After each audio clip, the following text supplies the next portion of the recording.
आज भारतीय बाजारों की सुस्त शुरुआत हुई और पूरे सत्र में निफ्टी ने 8600 के नीचे ही कारोबार किया। हालांकि कारोबारी सत्र के आखिरी घंटे में आई खरीदारी के चलते बाजार दिन की ऊंचाई के करीब बंद होने में कामयाब रहा। सेंसेक्स 85 और निफ्टी 17 अंक की बढ़त के साथ बंद हुए। बैंक ऑफ बड़ौदा के करीब खराब नतीजों के चलते पीएसयू बैंकों के शेयर्स पर दबाव देखने को मिला। एफएमसीजी, टाटा ग्रुप, कंस्ट्रक्शन और पेपर कंपनियों के शेयर्स में आज तेजी देखने को मिली।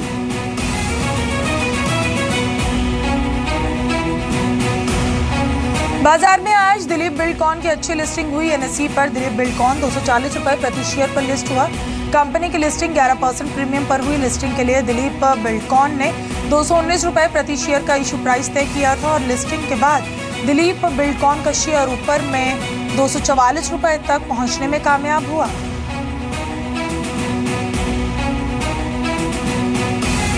एसबीआई की पहली तिमाही के नतीजे कल आएंगे। उम्मीद की जा रही है कि बैंक के मुनाफे में 27% गिरावट हो सकती है। साथ ही बैंक के एनपी और प्रोविजनिंग में इजाफा भी हो सकता है। फिलहाल बैंक कम जोखिम वाले कॉर्पोरेट लोन पर अपना फोकस बढ़ा रहा है। बैंक ऑफ बड़ौदा की पहली तिमाही के नतीजों में मुनाफा अनुमान के मुताबिक रहा। बैंक का मुनाफा 59.7% घटकर 423.6 करोड़ रुपए हो गया। इससे पहले 2015-2016 की पहली तिमाही में बैंक ऑफ बड़ौदा का मुनाफा 1052.15 करोड़ रुपए रहा। साथ ही बैंक के नेट और ग्रॉस एनपीए में भी बढ़ोतरी हुई। इसके चलते बीओबी के शेयर में 8% तक की गिरावट भी देखने को मिली।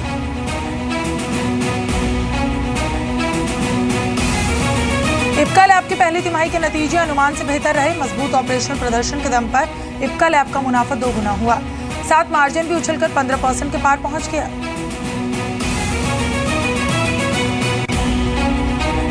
टाटा कम्युनिकेशन का शेयर 7 साल के ऊपरी स्तर पर पहुंच गया है। 2 दिनों में शेयर को 12% का उछाल मिला। बीएसएनएल के लैंड डीमर्जर के ऐलान के बाद शेयर में खरीदारी देखने को मिली। बीएसएनएल में टाटा कम्युनिकेशन की 45% हिस्सेदारी है।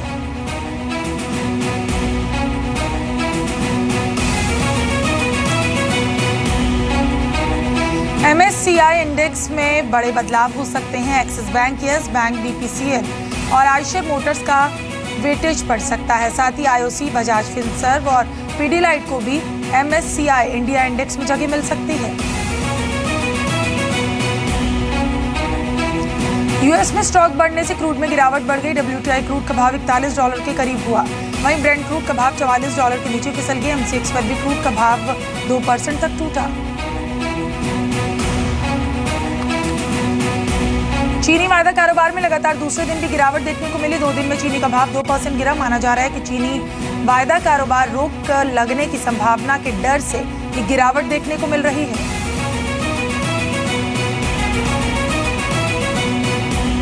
सरकार अब प्याज की भी एमएसपी जल्दी तय करेगी। इसकी शुरुआत महाराष्ट्र से की जाएगी। किसानों को नुकसान से बचाने के लिए सरकार ये कदम अपनाएगी। राज्य सरकार के प्रस्ताव के बाद केंद्र सरकार इसे मंजूरी देगी।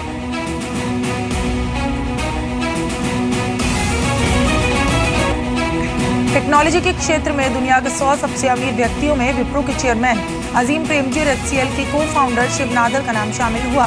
फोर्ब्स ने दुनिया के 100 सबसे अमीर टेक बिलियनियर्स की लिस्ट जारी की है, जिसमें भारत से सिर्फ 2 नाम हैं। इसमें प्रेमजी और नादर का नाम टॉप 20 में शामिल हुआ। फोर्ब्स की लिस्ट में प्रेमजी 13वें और नादर 17वें नंबर पर है। साउथ दिल्ली में बनने वाली एक शॉपिंग मॉल को लेकर एक अनोखा विरोध प्रदर्शन हुआ। ग्रेटर कैलाश पार्ट 2 के अलकनंदा इलाके में रिलायंस के प्रस्तावित शॉपिंग मॉल को लेकर स्थानीय आरडब्ल्यूए ने विरोध जताने के लिए इलाके में बड़े बड़े पोस्टर्स, बैनर लगाए। संदेश साफ है, no to big shopping mall. Alaknanda इलाके में शॉपिंग मॉल के लिए रिलायंस ने डीडीए से जमीन हासिल की, लेकिन आसपास के 200 से ज्यादा आरडब्ल्यूए इस मॉल के विरोध में आ गए हैं। शॉपिंग मॉल का मामला फिलहाल दिल्ली हाई कोर्ट में है, जिस पर सुनवाई चल रही है।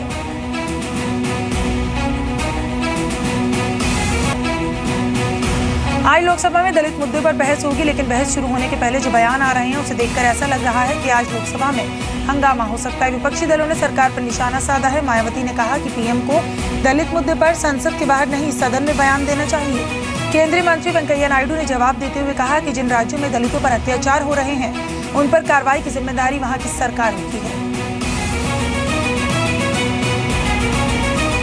विवादित इस्लामिक धर्मगुरु जाकिर नाइक के खिलाफ मुंबई पुलिस की जांच में बड़ा खुलासा हुआ। पुलिस सूत्रों का कहना है कि जाकिर नाइक से जुड़े बैंक खातों में पिछले 3 साल में विदेशों से 60 करोड़ रुपए जमा हुए। जाकिर नाइक के खातों में ये रकम 3 अलग अलग देशों से जमा करवाई गई। पुलिस सूत्रों के मुताबिक जाकिर नाइक ने परिवार के सदस्यों से जुड़े 5 बैंक खातों में ये पैसे जमा कराए गए। पठानकोट आतंकी हमले के दौरान शहीद एनएसजी के लेफ्टिनेंट कर्नल निरंजन कुमार के घर के एक हिस्से को बेंगलुरु में गिराया जाएगा और बेंगलुरु नगर निगम के अफसरों का कहना है कि शहीद निरंजन का घर उन 1100 मकान की लिस्ट में है जिनकी वजह से शहर में पानी जमा होता है। नगर निगम इन मकानों को तोड़ रहा है। शहीद निरंजन के परिवार का कहना है कि उनको पहले से किसी तरह की जानकारी नहीं दी गई थी। परिवार ये भी कह रहा है कि उनके पास कागजात हैं जिसके आधार पर उन्हें घर बनाने दिया गया। शहीद निरंजन के भाई शशांक का कहना है कि निरंजन ने देश के लिए जान दी, उनके घर को गिराए जाना गलत है।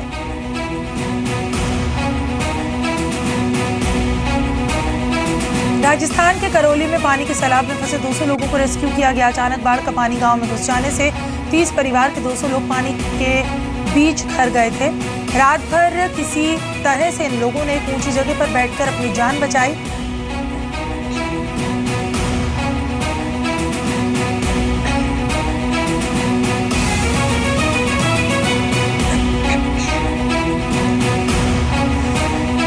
यूपी के बहराइच में सरकारी अस्पताल की लापरवाही का मामला सामने आया। इलाज के लिए आए एक बच्चे के माता पिता का आरोप है कि उनसे अस्पताल में हर काम के लिए पैसे की मांग की गई। आरोप है इंजेक्शन लगाने के लिए नर्स ने उनसे 20 रुपए की मांग की। यहाँ तक कि बिस्तर देने के लिए भी माता पिता से पैसे मांगे गए।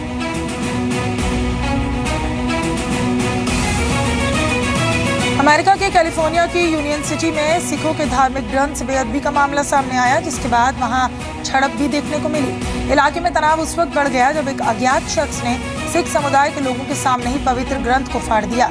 इस शख्स को मानसिक तौर पर कमजोर बताया जा रहा है। अमेरिकन गुरुद्वारा प्रबंधन कमेटी ने अमेरिकी अथॉरिटीज के सामने मामला उठाया और तुरंत कार्रवाई की मांग की है।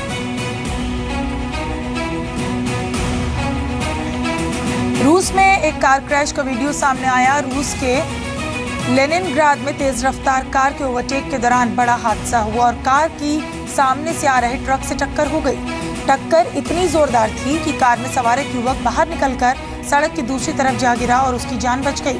कार ड्राइवर 20 साल का युवक था जिसने सीट बेल्ट लगाई हुई थी और कार में ही फंसकर उसकी मौत हो गई।